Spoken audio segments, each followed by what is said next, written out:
Good morning all. எல்லாமே biology எக்ஸாம்ஸ்க்கு வந்து prepare பண்ணிட்டு இருப்பீங்க. Biology, botany, pure science, botany இது எல்லாமே. ஆல்ரெடி நம்ம பயாலஜிக்கு பியூர் சயின்ஸ், பாட்டனிக்கு முக்கியமான கொஷின்ஸ் வந்து எல்லாமே அப்லோட் பண்ணிட்டோம். அதாவது லெசன் வைஸாக இருக்கக்கூடிய கொஷின். நம்ம பயாலஜியை பொறுத்த வரைக்கும் நீங்கள் வந்து படிக்கும்போது புக் பேக் கொஷினை ஃபஸ்ட்டு படிக்கணும். சரிங்களா? ரொம்ப ரொம்ப முக்கியமானது புக் பேக் கொஷின். அதனால் புக் பேக் கொஷின்ஸ் வந்து ஃபஸ்ட்டு படிச்சிருங்க. அதுக்கடுத்து புக் பேக்கில் இருக்கக்கூடிய 1 மார்க் கொஷின். ஏன்னா நம்ம லெசன் வைஸாக பார்த்தோம் அப்படின்னா பாட்னியில் கம்மியாக தான் இருக்கும். சுவாலஜியில் வேணால் 1 மார்க்ஸ் கொஞ்சம் இன்க்ரீஸாக இருக்கும். ஒரு 12, 15 இவ்வளோ இருக்கும்.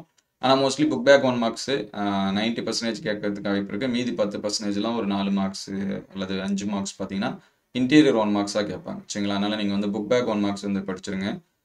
புக் பேக் கொஷின்ஸ் எல்லாமே படிச்சிருங்க. இந்த பிடிஎஃப்ல பார்த்தீங்க அப்படின்னா இது வரைக்கும் பப்ளிக் எக்ஸாமில் நடந்த கொஷின்ஸோட கலெக்ஷன் கொடுத்துருக்காங்க. Botany and bio botany. நீங்கள் பியூர் சயின்ஸ் பாட்னியாக இருந்தால் ஒரு லைக் பண்ணிட்டு பாருங்கள். பயாலஜி ஸ்டூடெண்ட்ஸாக இருந்தாலும் லைக் பண்ணுங்க. ஏன்னா நிறைய பேர் லைக் பண்ணாமலே பார்க்குறீங்க. முடிஞ்சால் லைக் பண்ணுங்கள். இல்லைனா எக்ஸாம்ஸ்க்கு இந்த கொஷின்ஸ் வந்து நீங்கள் படிங்க. அது போதும். சரிங்களா? அதுக்கடுத்து நம்ம லெசன் வைஸாக ஆல்ரெடி அப்லோட் பண்ணுவோம் அப்படின்னு சொல்லியிருந்தோம்.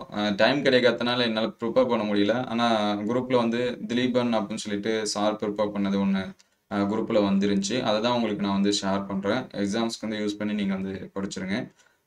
சுவாலஜிக்கு வேணும் அப்படின்னா டாப் 100 அப்படின்னு சொல்லிட்டு நம்ம அப்லோட் பண்ணிட்டோம் ஆல்ரெடி. பாட்னிக்கு, சுவாலஜிக்கு, பயாலஜிக்கு எல்லாத்துக்குமே அந்த கொஷின்ஸ் தான். இதுவும் சேம் தான். 18லேருந்து 23 வரைக்கும் இருக்கக்கூடிய கொஷின்ஸோட கலெக்ஷன் தான் இங்கேயும் என்ன பண்ணியிருக்காங்க கொடுத்துருக்காங்க ஒவ்வொரு லெசன் வைஸாக.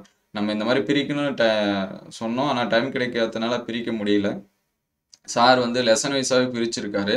2 மார்க்ஸு என்னென்ன கொஷின்ஸ் இருக்குது, 3 மார்க்ஸு என்னென்ன கொஷின்ஸ் இருக்குது. இது எல்லாமே இது வரைக்கும் பப்ளிக் எக்ஸாம்ஸில் இயர் கொஷினில் கேட்டது. பாட்னி தான் அவைலபிளாக இருக்குது. சுவாலஜி வேணும்னா நம்ம அப்லோட் பண்ணியிருக்கக்கூடிய அந்த டாப் 100 கொஷின்ஸ் வந்து பாருங்கள். சரிங்களா? டைம் கிடைக்காதனால பிரிக்க முடியல. உங்களுக்கு என்னென்ன கொஷின்ஸ் வந்து லெசன் வைஸ் எல்லாத்துக்குமே பிடிஎஃப் கொடுத்துட்டோம். அது எல்லாமே பிளேலிஸ்ட்டில் இருக்குது. பிளேலிஸ்ட்டில் 11th and 12th public exam important question பார்த்தீங்கன்னா இருக்கும். சரிங்களா? இங்கேயும் லெசன் வைஸாக கொடுத்துருக்காங்க. முக்கிய குறிப்பு என்ன அப்படின்னா பயாலஜி ஸ்டூடெண்ட்ஸ்க்கு ஒரு சில கொஷின்ஸ் வந்து இருக்காது. அதனால் அதை தேடி நீங்கள் கஷ்டப்பட தேவையில்ல. இது எல்லாமே பியூர் சயின்ஸ் ஸ்டூடெண்ட்ஸோட புக் பேக் கொஷின் நம்பர் போட்டு நமக்கு என்ன பண்ணியிருக்காங்க கொடுத்துருக்காங்க. அதனால் நமக்கு லெசன் வைஸாக இருக்கிறதுனால ஈஸியாக தான் இருக்கும். பியூர் சயின்ஸுக்கு தான் இதில் அதிகமாக கொஷின்ஸ் இருக்கும். பயாலஜிக்கு கம்மியாக தான் இருக்கும். அதே போல் ஒவ்வொரு சாப்டர் வைஸாக இவ்வளோ கொஷின்ஸ் வந்து படிக்கணுமா அப்படின்னு சொல்லிட்டு கொஷினை பார்த்தோன்னே தயக்கப்படாதீங்க. ஏன்னா இதில் நிறையா கொஷின்ஸ் வந்து என்ன இருக்கும், ரிப்பீட்டட் கொஷின்ஸ் இருக்கும். 2 கொஷின் 3 கொஷின் ஒவ்வொரு டைமும் ரிப்பீட்டாக இருக்கும். அப்போ ஒவ்வொரு லெசன் வைஸாக 2 மார்க் ஒரு 5, 3 மார்க்ஸ் 5, 5 மார்க்ஸ் 5 இந்த மாதிரி தான் இருக்கும். ஏன்னா கிட்டத்தட்ட 6-7 பப்ளிக் எக்ஸாம்ஸ்க்கு மேலே நடந்திருக்கு. அதோட கொஷின்ஸ் எல்லாமே என்ன பண்ணியிருக்காங்க கொடுத்துருக்காங்க. லெசன் வைஸாக பிரித்து கொடுத்துருக்காங்க. சரிங்களா? இது எல்லாமே இவ்வளோ கஷ்டம் அப்படின்னு சொல்லிட்டு அது பிரித்தா தான் உங்களுக்கு வந்து தெரியும். நிறையா ஸ்டூடெண்ட்ஸ் வந்து அப்படியே ஈஸியாக அவைலபிளாக இருக்குது அப்படின்னு சொல்லிட்டு டவுன்லோட் பண்ணிவிட்டு படிக்க கூட மாட்டுறாங்க, பார்க்க கூட மாட்டுறாங்க. அதனால தான் மோஸ்ட்லி ஒரு சில டைம் நான் வந்து பிடிஎஃப் எல்லாமே கொடுக்க மாட்டேன். அதுக்கு காரணம் என்னென்னா அவங்க நோட் பண்ணால் தான் அவங்களுக்கு என்னென்ன கொஷின்ஸ் வந்து இருக்கும் அப்படிங்கிறது. சரி, இது எக்ஸாம் டைமில் அதுக்கான டைமிங் இருக்காதனால நான் பிடிஎஃபாகவே என்ன பண்ணுறேன், ஷேர் பண்ணுறேன். ஏன்னா நீங்கள் எழுதுனா தான் அது என்ன கொஷின்ஸ் வந்து கேட்டிருக்காங்க, எந்த லெசனில் கேட்டிருக்காங்க அப்படின்னு சொல்லிட்டு தெரியும். முடிஞ்சால் பிடிஎஃபாக டவுன்லோட் பண்ணி பிரிண்ட் அவுட் வச்சிங்க. மொபைல்லே வச்சுருந்தாலும் நோட் பண்ணி வச்சிங்க. எக்ஸாம்ஸ்க்கு வந்து ப்ரிப்பரேஷன் பண்ணுங்கள். ஃபுல் மார்க்ஸ் எடுக்கணுங்கிற ஸ்டூடெண்ட்ஸு இது எல்லா கொஷினும் பார்த்துருங்க. ஒவ்வொரு லெசன் வைஸாக பார்த்துருங்க. நிறையா ஸ்டூடெண்ட்ஸ்க்கு வந்து டஃப்பான லெசன்ஸாக ஒரு சில பேர் ஃபீல் பண்ணுவீங்க.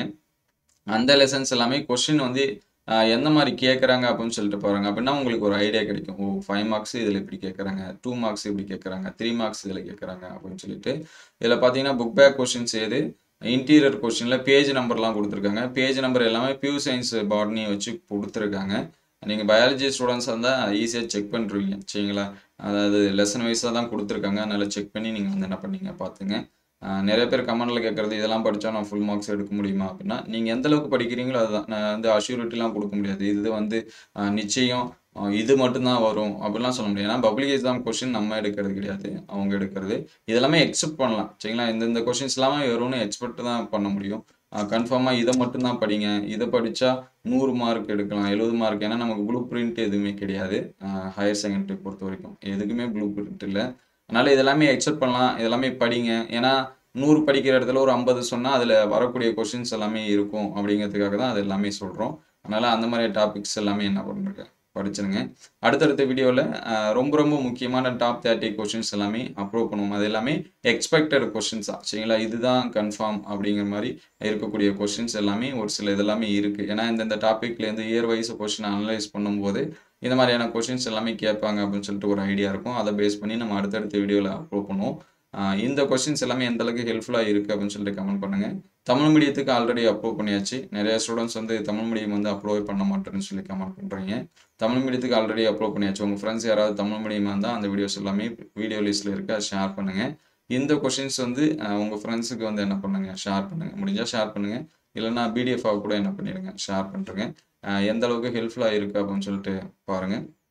லாஸ்ட்டாக கொடுத்துருக்காங்க பாருங்கள், work hard in silence let success make the noise அப்படின்னு சொல்லி கொடுத்துருக்காங்க. ஹார்ட் ஒர்க் பண்ணி படிங்க. கண்டிப்பாக எல்லாமே ஃபுல் மார்க்ஸ் எடுக்க முடியும். பாஸ் மார்க் வேணுங்கிற ஸ்டூடெண்ட்ஸ்க்கும் ஒரு மெட்டீரியல் இருக்குது, அதை நான் அடுத்த வீடியோவில் அப்லோட் பண்ணுறேன். இது எல்லாமே எந்த அளவுக்கு ஹெல்ப்ஃபுல்லாக இருந்துச்சு அப்படிங்கிறத கமெண்ட் பாக்ஸில் கமெண்ட் பண்ணுங்கள். இந்த மாதிரி வீடியோ தொடர்ந்து வரணும் அப்படின்னா நம்ம சேனலை லைக் அண்ட் சப்ஸ்கிரைப் பண்ணுங்கள். உங்களுக்கு வேறு ஏதாவது கொஷின்ஸ் வேணும் அப்படின்னா அதை கமெண்ட் பண்ணுங்கள்.